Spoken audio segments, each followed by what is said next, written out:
डोंबिवलीमध्ये महानगरपालिका निवडणुकांच्या तोंडावर शिवसेनेला मोठं खिंडार पडलंय। माजी नगरसेवक महेश पाटील, डॉक्टर सुनीता पाटील यांनी घरवापसी केली आहे। सकाळी अनमोल म्हात्रेंपाठोपाठ महेश पाटील आणि सुनीता पाटील यांनीही भाजपमध्ये प्रवेश केलेला आहे। महेश पाटील आणि सुनीता पाटील यांनी शिंदेंच्या शिवसेनेतून भाजपात घरवापसी केलेली आहे। त्यामुळे आणखी एक मोठं खिंडार या भागामध्ये शिवसेनेला पडताना आपण पाहतोय। मोठ्या प्रमाणात भाजपात इनकमिंग सुरू आहे।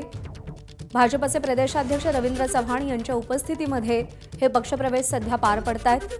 कल्याण डोंबिवली या भागात रवींद्र चव्हाण यांचं वर्चस्व मोठं आहे आणि त्यांच्या प्रयत्नांना सध्या यश मिळताना दिसतंय। महत्त्वाचे शिंदेंच्या शिवसेनेतले चेहरे सध्या भाजपसोबत येताना दिसतात।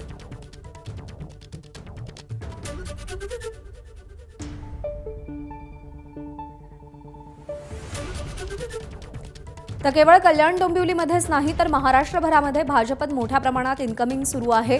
आगामी निवडणुकांच्या पार्श्वभूमीवर स्थानिक पातळीवर आपापल्या पक्षाचं बळ वाढवण्यासाठी प्रत्येक पक्ष हा प्रयत्नशील आहे। कारण का या निवडणुका कार्यकर्त्यांच्या निवडणुका म्हणून बघितल्या जातात आणि कार्यकर्त्यांची ताकद, कार्यकर्त्यांचा उत्साह, कार्यकर्त्यांची समीकरणं या निवडणुकांमध्ये महत्त्वाची मानली जातात आणि त्यामुळे तळागाळातले कार्यकर्ते आपल्या पक्षासोबत घेण्यासाठी सध्या प्रयत्न सुरू आहेत।